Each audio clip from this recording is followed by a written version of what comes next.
नमो नारायण। मैं चित्रा। तो जैसा वीडियो का टाइटल है राजनीति में धर्म, तो मैं राजनीति में धर्म के उस ढंग की घाल-मेल की बात नहीं कर रही जहाँ चुनावी रैलियों में मंदिरों की बात हो या कोई मंदिर-मंदिर घूम भागे इधर से उधर अपने आप को बहुत डिवोटी दिखाने के लिए, या कोई चादर चढ़ाने लगे, टोपी पहन ले, इफ्तार करने लगे, या कोई जो है गुरुद्वारों और मंदिरों और मस्जिदों के इनके सबके जो वहाँ पे धार्मिक कर्मचारी होते हैं उनके लिए पेंशन और तनख्वाह का वादा करने लगे। मैं उस धर्म की बात नहीं कर रही। मैं सोच रही हूँ कि क्या ऐसा संभव है कि भारत में राजनीति में धार्मिक मूल्य आ जाएं। देखिए, भारत एक धर्म प्रधान देश है, तो राजनीति में धार्मिक मूल्य क्यों नहीं होने चाहिए, इसकी मैं बात कर रही हूँ। मैं उस सार्वभौम धर्म की बात कर रही हूँ।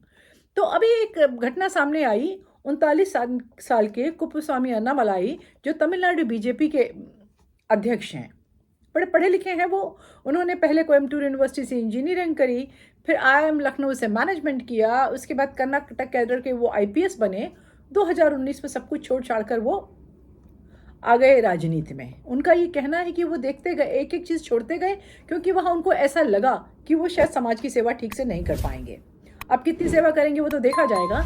बहरहाल 23 दिसंबर 2024 को एक घटना घटती है कि चेन्नई में अन्ना यूनिवर्सिटी में 19 साल की एक इंजीनियरिंग की छात्रा को वहीं पे कुछ खाने पीने का सामान बेचने वाला एक आदमी था और अपने दोस्तों के संग मिलकर उसका अपहरण कर लेते हैं, उसके संग दुष्कर्म करते हैं और उसका जीवन समाप्त हो जाता है।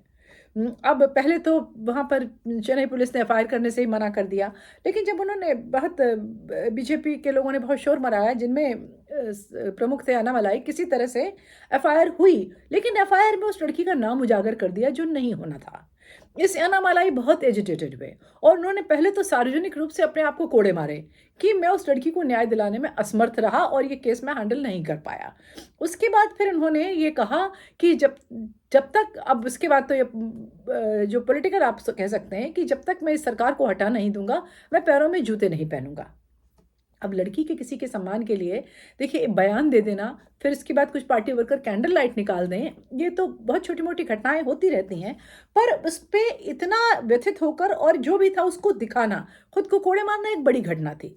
मेरे हिसाब से राजनीति में ऐसे लोग ज़्यादा होने चाहिए, ऐसी घटनाएं ज़्यादा होनी चाहिए कि जो भी समाज का ऐसा तबका अत्याचार का शिकार हो रहा है, जो अपनी रक्षा नहीं कर पा रहा, उसके लिए लोग खड़े हों।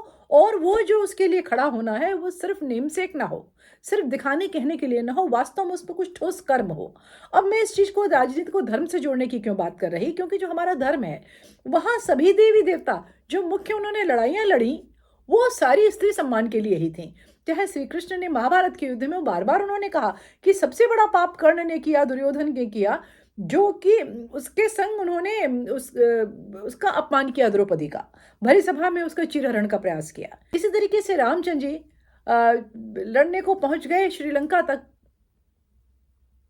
इसी तरीके से श्री रामचंद्र श्रीलंका तक गए, उन्होंने रावण का वध किया, इतना कष्ट उठाया बिना किसी साधन के।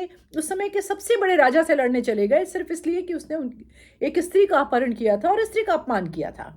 इसी तरीके से महिषासुर जैसा शक्तिशाली राक्षस, और उसको माँ ने मारा, तो अंत में वजह क्या बनी उसका, जब उन्होंने संहार किया वजह क्या बनी, उसने कन्या रूप में जो माँ विराज रही थी उनके अपहरण की कोशिश करी, उनके इच्छा के विरुद्ध उनको ले जाकर, वैसे तो वो कर नहीं सकता था लेकिन उसने प्रयास किया, और उसके दंड स्वरूप ही उसको देवी माँ ने उसको और उसके जितने साथी थे इस काम में बढ़ बढ़ कर भाग लेने की कोशिश कर रहे थे, उनको मारा।